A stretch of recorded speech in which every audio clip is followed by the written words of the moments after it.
खुलुमबाय स्टुडिय'आव दं आं मोगथां बसुमतारी। बे समाव फोसावनो लादों बर' हारिनि सोमोन्दै मोनसे गोनां रादाब। नंगौ, मोनसे हारिया थांनानै थानो थाखाय राव थुनलाइजों लोगोसे हारिमुआबो गोनांथार।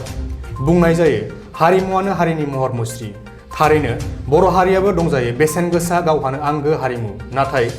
बे गोथार हारिमुखौ हिंसाखुरिया हारिनि सुबुंफोरा गाज्रि गाब फुननाया गोरलैयै गनायजाथाव नङा। गुबै बाथ्राया जाबाय बावैसो सिगां थांनाय 11 आरो 12 दिसेम्बर खालि क'क्राझार जिल्लानि सिङाव थानाय सालाखाथियाव NTPC बङाइगावनि बानजायनायाव खुंफुंनाय नर्थ इस्ट फेस्टिभेल मुंनि मोनसे फोरबोआव बर' हारिनि गोथार बागुरुम्बा मोसानायखौ गुबुन हारिनि मोसाखावरि हान्जाया गाज्रि रोखोमै मोसानानै दिन्थिनायनि सायाव दुलाराय बर' हारिमु आफादा गोख्रोङै सोंखारिदों आरो गोख्रों फिनजाथाय होदों। लोगोसे बे बर' हारिनि गोथार दोरोङारि बागुरुम्बा आरो बारदै सिख्ला मोसानायखौ मिसलेट खालामनायनि थाखाय मोसाखावरि हान्जाखौ दैदेनग्रा दिलीप हिरानि हेंथायै क'क्राझार पुलिस थानायाव दुलाराय बर' हारिमु आफादनिफ्राय मोनसे मानहानि केस थिसननाय जायो। दुलाराय बर' हारिमु आफादनि आफादगिरि बिथां जगेश्वर ब्रह्म आरो सन्जीब कुमार ब्रह्मआ बे आयदानि सायाव खौरांगिरि मेलनि गेजेरजों मा बुंथिदों खोनासंना लानि। बेयावनो दुलाराय बर' हारिमु आफादनिफ्राय जानानै आङो स्पक्स पार्सन हिसाबै नोंथांमोननिसिम निउस मिडियानिसिम आङो साबायखरखौ बावहरग्रोबाय। दा बे जाथाया दाख्लैनि खोथाल' नङा, सिगांनिफ्रायनो बै जाय टिमा बेयाव पारफरमेन्स खालामदों नर्थ इस्ट फेस्टिभेलाव, दा बिसोर जेरावबो पारफरमेन्स खालामबोयो आरो सिगांनिफ्रायनो जोङो बेखौ माखासे कनसिडार खालामबोबाय थानाय जादों। एक्सन लाबोनाय जायाखै, मानो होनबा जोङो इसेबां सापर्टबो मोनबोनाय जायाखै। गावजों गावनि गेजेरावनो बेखौ जेबो होननाङाबो होनलायनाय जायो। दा बे हिसाबै जोङो दा नै दाख्लैसो NTPCआ जे खुंबाय नर्थ इस्ट फेस्टिभेल, बेथ' नेसनेल प्रग्राम मोनसे 11 थारिख आरो 12 थारिख साननैनि हाबाफारिजों खुंनाय। दा बेवहाय 11 थारिखनि हाबाफारियाव जि प्रग्राम जानानै थांदों, बेवहाय बिसोरो लेंहरदों श्रीभूमि अखम होननाय मोनसे टिमखौ। बेखौ लिड खालायो दिलीप हिरा आरो बियो मोनसे प्रफेसनेल टिम। बिसोरो अल इन्डिया प्रग्राम गायो, इन्डियानि बाहेरायाव प्रग्राम गाहैबाय होनना जों मिथिगौ आरो। दा बिसोर ओरैबायदि पारफरमेन्स खालायबाय, दा बेवहाय बिसोर फिउजनबो मोनसे खालायदों, फिउजनाव सोदेरला जोबनानै बर'बो थाबाय, गासिबो जाथिनि पारफरमेन्स खालामना सोदों। बिनि बादै एनाउन्सआवबो खालामथारदों बागुरुम्बा डान्स ग्रुप, बागुरुम्बा दानाया मोसाफैगोन होननानै एनाउन्स खालामनानै हाबबाय। जेब्ला बेवहाय बागुरुम्बा होननानै पारफरमेन्स खालायदों, अब्लाथ' बागुरुम्बानि मुद्राखौनो जों नुनो मोनाखिसै। लोगोसे बेवहाय कस्टिउम, हौवाफ्राथ' मोनसेबो जोंनि बर' गामसा, बर' गस्ला जेबो मोनसेबो गाननाय जायाखै। लोगोसे बेवहाय दलफ्रा गासिबो मोनसेया खाम बायदि नुनो मोन्दों, खिन्थु खामाव गोलैनाय नङा बायदि मोन्दों आरो बेखौ, खिन्थु बिहु दल बाहायदों आरो माखासे सिफुङाबो जोंनि सिफुं नङा। आरो बेवहाय जोंहा बुंनांगौ गोबां दङ। मानो होनबा बागुरुम्बाया जाहैबाय जोंनि जाथिनि मोनसे सिनायथि। बागुरुम्बाया जाहैबाय जोंनि मोनसे माहारियारि मोसानाय। बेजोंनो जोङो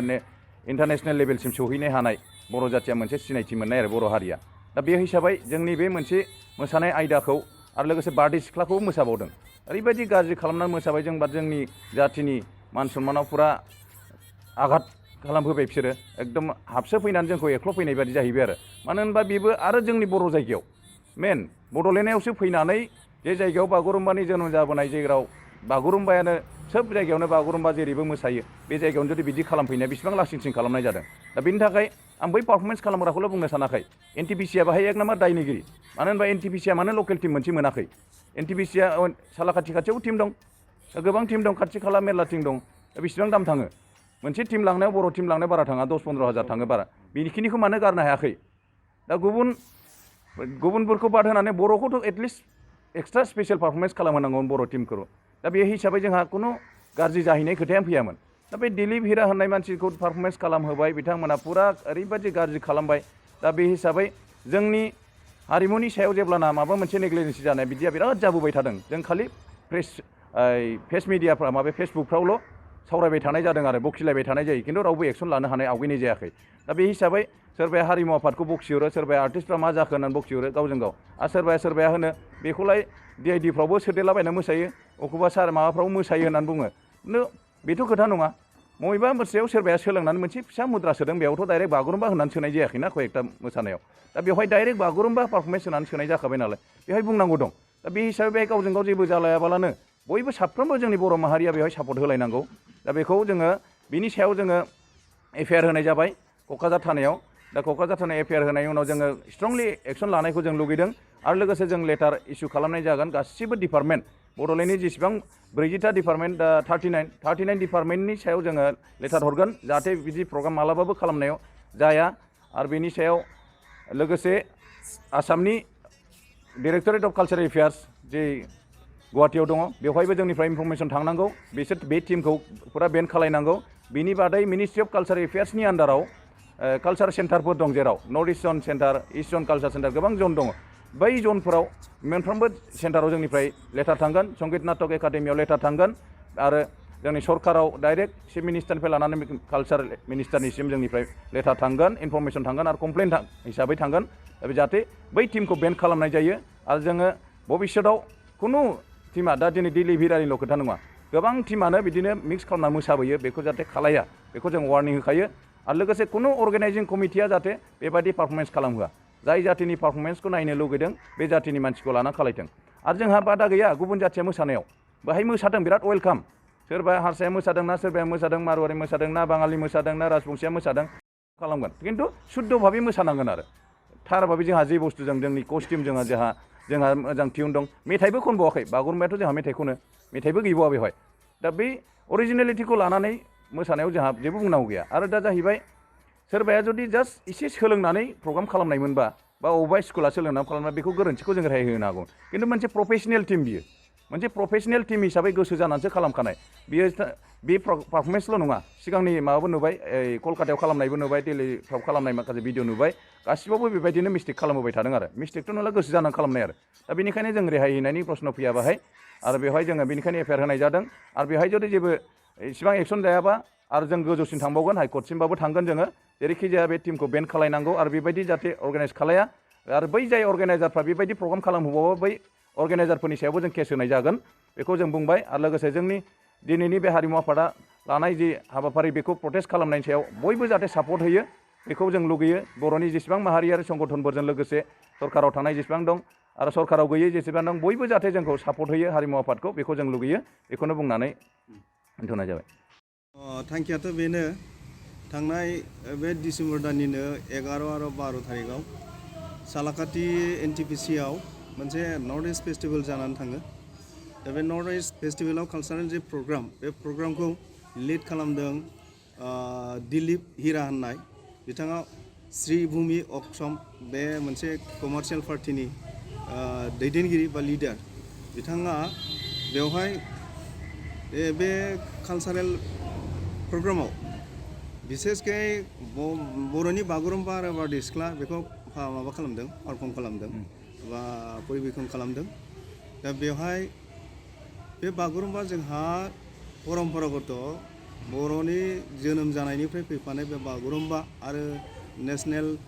एवार्ड स्वीकृति मोननाय बागुरुम्बा बा बारदै सिख्ला आरो बेबायदि जातीय मोनसे मोसानाय गावहानो मोनसे अंगुबै मोनसे बाइन्डिं कस्टिउम आरो ट्रेडिशनेल मिउजिकेल इन्स्ट्रुमेन्ट दङ आरो बेनिफ्राय लिरिक्स दं बेखौ एभयड खालामनानै बेखौ मेनटेन खालामाबालानो बिथाङा जोंनि सासेबो बर' सिख्लाखौ सोदेराबानो बा पार्टिखौ लेंहराबालानो सानैसोखौल' सोदेरनानै मोनसे फुल फ्लेजेड माबा खालामदों पारफर्म खालामदों दा बेवहाय ओरैबायदि गाज्रि नुदों आरो बेखौ ससियेल मिडियाआव हगारनाय लोगो लोगो माने जिनिसा दुखु मोनथाव जादों ओरैबायदि मुगैथाव जादों दुखु मोनथाव जे जायहा माने लिरिक्स दं गावहानो निजा इन्सट्रुमेन्ट दङ खाम सिफुं सेरजा आरो बेहा कस्टिउम दं गाननाय जोमनाया मा जानांगौ गोमो बिदन दख'ना जानांगौ गोजा ब्लाउस जानांगौ जोमग्रा आरो खानायाव हगारसारनांगौ दा बेफोरबायदि जोंहा मोनसे गावहानो मोनसे अंगुबै बे ट्रेडिशनेल मोसानायावहाय दङ गतिके बेखौ नांगारनानै जों दस्राखौ रावखौबो मोसानायखौ फाजाया बा मोसाजानो बायो दा बे मोनसे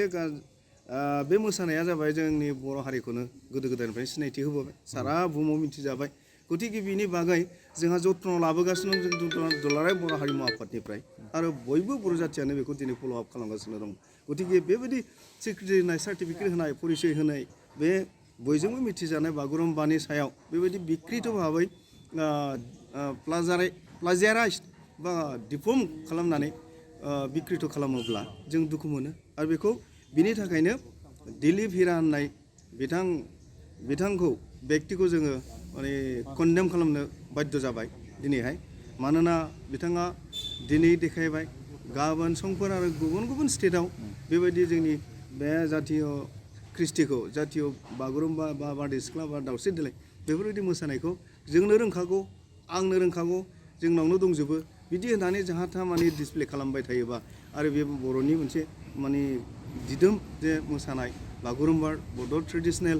डेन्स बियो थानाय नङा गतिके बेबायदि बिकृति खालामनो थाखाय बियो जथेस्थ' क्राइम मावदों हि हेज कमिटेड क्राइम दा बे हिसाबै बिथांखौ जों कन्डेम खालामाबा थानो हाया जानो आरो बिनि बागै बे गाज्रि मोननायनि थालावनो बयबो जोंनि बर' रायजो राजाफ्रा जोंखौ माने प्रेसार खालामदों आरो जायनि जाउनाव जोङो बिनि सायावहाय केसबो होनांगौ जाबाय एफआइआर होनाय जाबाय क'क्राझार थानायावहाय गतिके जोङो जेब्लासिम बिथांनिफ्राय